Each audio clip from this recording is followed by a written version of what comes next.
Salut à tous, c'est le Plod et aujourd'hui on parle de Divine, le premier long métrage d'Huda Benyanima, sorti l'an dernier, le 31 août 2016. Alors pour commencer, c'est une tragédie qui prend place dans une cité. L'héroïne, Dunya, elle rêve de faire de l'argent en fait, elle vit dans la pauvreté et rêve de changer de classe sociale, donc elle va arrêter ses études du jour au lendemain et se lancer dans le trafic de drogue. Et donc voilà, puisqu'elle deal de la drogue, il faut faire attention au retour du bâton, puisque dans ce genre de film c'est extrêmement courant. Donc on va voir son histoire, comment ceci va se finir, comment elle va atteindre son but ou si elle l'atteint. Voilà, c'est tous les questionnements de ce film. Alors on peut donc dire que c'est un rise and fall. C'est un genre de film extrêmement spécifique. Alors en fait, en début de film et pendant tout le début du film, on voit l'ascension d'un personnage vers un milieu social plus élevé. Puis sur la fin du film, on voit comment tous ces éléments se montent contre lui et on voit s'amorcer une chute. Et cette chute, c'est extrêmement spécifique à ce genre de film. Enfin, ça rappelle un peu la tragédie grecque en fait, puisque chaque élément du personnage qu'aura semé, c'est un peu une fatalité, puisque tous se retournent contre lui et accélèrent sa chute. Mais attention, je précise que ce n'est pas un spoil que je vous fais. Là, je vous explique simplement comment se construit ce genre de film. Mon film préféré, Scarface, de Brian De Palma sorti en 83, est d'ailleurs un rise and fall. Il a donné ses lettres de noblesse à un genre qui existait déjà avant, mais qui après ça va avoir une formule extrêmement codifiée et que j'aime beaucoup personnellement. C'est d'ailleurs pour ça que je vais vous présenter Divine aujourd'hui. Avant Scarface, on avait déjà eu le Scarface original des années 30, mais aussi de Godard, on a eu À bout de souffle et Pierrot le fou, et de Kubrick, Orange Mécanique et Barry Lyndon, donc des très gros réalisateurs s'y sont essayés. Mais Scarface va populariser une formule extrêmement précise, puisque les 2 tiers du film vont voir l'ascension et les premières erreurs, et le 1 tiers c'est toutes les erreurs et certains éléments anodins qui vont se retourner contre lui. Donc c'est vraiment quelque chose de très précis. Alors Divine suit plus ou moins cette formule, mais ce n'est pas un Scarface bis, il a sa propre originalité, sa propre patte, notamment dans les personnages, dans les scènes qui s'accompagnent les unes des autres, tout ça. Divine a vraiment une patte. Et toute cette originalité, ça permet de s'adapter aux spécificités d'un peu de chaque univers. Par exemple, le Loup de Wall Street, c'est la finance. Casino, comme son nom l'indique, c'est casino. Boogie Nights, c'est le porno. Line, c'est aussi les banlieues, mais traité différemment, bien sûr.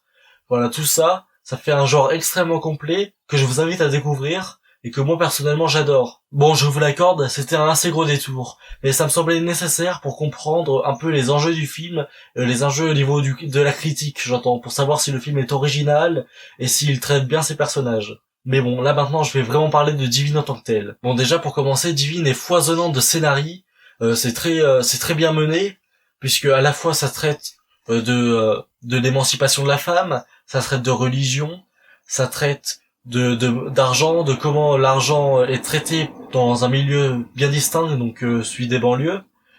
Ça traite de la danse, du dépassement de soi, du sport. Donc franchement, il y a plein de personnages, il y a plein de situations différentes, et c'est extrêmement bien géré. Les scènes vont l'une après les autres, on n'est pas perdu. Le fil directeur est assez présent et suffisamment présent en tout cas pour nous permettre d'avancer dans l'histoire sans peine. Franchement là c'est plutôt bien joué puisqu'on est vraiment pris dans l'histoire, dans la vie de Dunya, l'héroïne. Et donc tout ça finalement je trouvais que c'était assez intelligent de la part du scénariste et de la réalisatrice de finalement, je sais pas comment dire ça, mais finalement traiter ça dans sa globalité, pas juste faire l'histoire d'une gangster qui augmente, qui gagne de l'argent, puis qu'il va se passer quelque chose, des retournements de situation, etc. Là c'est pas vraiment un documentaire non plus. Il y a quand même une trame scénaristique, et il se passe des choses, il se passe des choses dans ce film. Ce n'est pas ennuyant, ce n'est pas répétitif. Le scénario est très bien écrit. Bon, voilà, c'est vraiment le point que je veux appuyer dessus. Le scénario est très bien écrit, il est très complet en tout cas. Le scénario est très complet. C'est un très bon point, le scénario est très bien écrit. De plus, au niveau de la réalisation est assez intimiste, les plans sont plutôt serrés, donc c'est très français comme réalisation, ce n'est pas la noblesse de certains films de Scorsese ou de Palma par exemple. C'est vraiment, on se concentre sur les personnages, donc on peut dire que c'est un peu classique en réalisation, mais c'est extrêmement efficace, le rythme est très bien géré, et puis certains plans sont très beaux, il y a une esthétique un peu du sang, le film est très violent d'ailleurs, c'est assez surprenant et très bienvenu pour un film français, un cinéma français qu'on dit souvent un peu trop familial, qui manque un peu de personnalité et pas assez de films de genre en France, alors que là il y a vraiment une esthétique du sang, il y a vraiment des plans vraiment violents, une violence à la fois morale et physique, voir tout ce que l'héroïne est capable de faire pour simplement un peu d'argent. Je pense notamment à une scène dans la salle de bain que j'ai trouvé extrêmement glauque, puisque Dunia est ensanglantée, elle est couchée, mais c'est un moment très heureux pour elle. Elle est fière de ce qu'elle a accompli à ce moment-là. Ce décalage, finalement, voilà, c'est assez dérangeant, on peut dire, pour le spectateur. Et donc pour un film français, c'est un peu d'audace, finalement, c'est très audacieux, c'est finalement très bienvenu. Donc encore une fois, très bon point dans la réalisation, l'esthétique, surtout l'esthétique du coup, même si la réalisation, comme je l'ai dit, reste très efficace. En plus, les acteurs sont extrêmement bons. J'étais vraiment surpris de voir un tel niveau pour un film, enfin, pas étudiant, mais pour un premier film finalement, et des acteurs pas très connus, des acteurs dont souvent c'est le premier long métrage aussi, mais les acteurs sont vraiment très bons. Je pense notamment à l'actrice principale, Oulaya Amamra, que j'ai déjà vue dans le court-métrage Belle Gueule, qui, je pense, est une future grande actrice du cinéma français. Et c'est vraiment une bonne nouvelle, sachant que les acteurs noirs et arabes ne sont pas très représentés dans le cinéma actuel, de voir une actrice avec un talent, vraiment un vrai talent, qui est capable de nous emporter dans son rôle, avec un regard vraiment... Enfin bref, voilà, une très bonne actrice. Il y a aussi l'actrice qui joue la meilleure amie, Deborah Lukumena, qui elle aussi m'a vraiment scotché à mon fauteuil. Voilà, tous les acteurs sont vraiment très bons. Et franchement, comme je l'ai dit, sachant que c'est leur premier rôle souvent, c'est très surprenant, c'est une très bonne nouvelle. Et franchement, je suis très content d'avoir des acteurs comme ça dans mon pays, dans le cinéma français en général. Et voilà, c'est encore un très bon point pour Divine.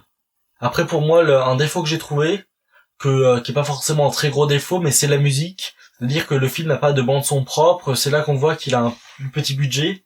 Parce que finalement, la musique est dispersée à des moments, mais voilà, elle est très discrète, on l'entend pas beaucoup, et puis les thèmes ne sont pas marquants, tout ça. Finalement, la musique, elle est très absente de ce film, et alors que c'est un bon moyen de raconter un film, donc c'est un peu dommage.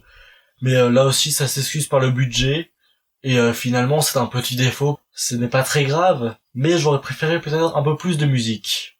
Mais bon.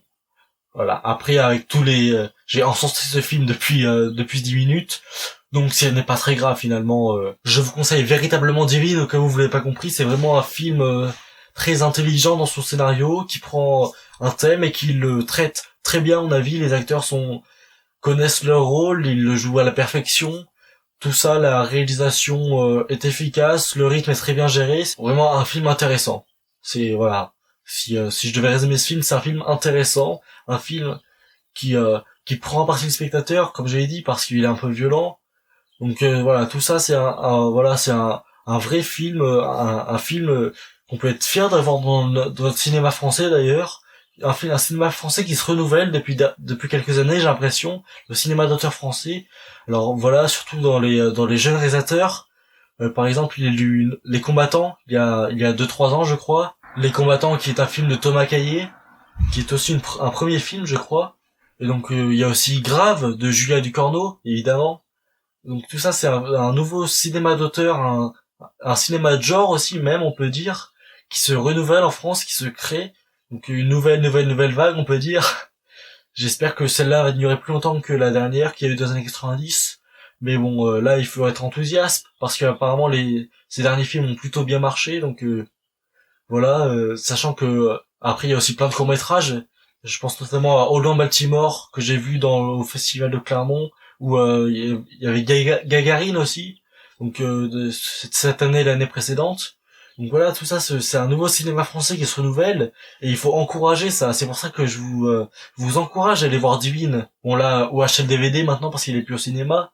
Mais dès qu'un nouveau film français sort, dans la même trempe, dans le nouveau cinéma de genre, je vous encourage à aller le voir, parce que franchement, un cinéma français qu'on dit trop familial, avec plein de comédies, voilà. Donc voilà, je suis très content d'avoir vu ce film, je suis très content que ce film existe.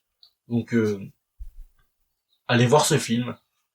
Voilà, c'était le Plod, c'était ma critique de Divine, j'espère que ça vous aura plu, n'hésitez pas à donner votre avis, on est là pour débattre évidemment. Allez, et tchuss, à la prochaine.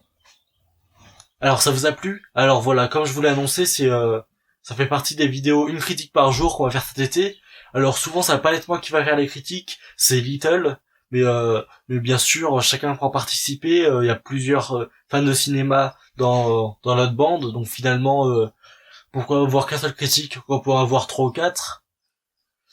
Voilà. Si vous avez des suggestions évidemment, comme là c'est le début de notre défi, vous pouvez tout à fait les donner parce que ça permettra de nous améliorer. Voilà, je ne sais pas quoi dire d'autre. Donc je vous attends demain pour la prochaine critique. Je ne sais pas quel film ce sera, je ne sais pas qui la fera, mais bon, on trouvera bien. Allez, ciao.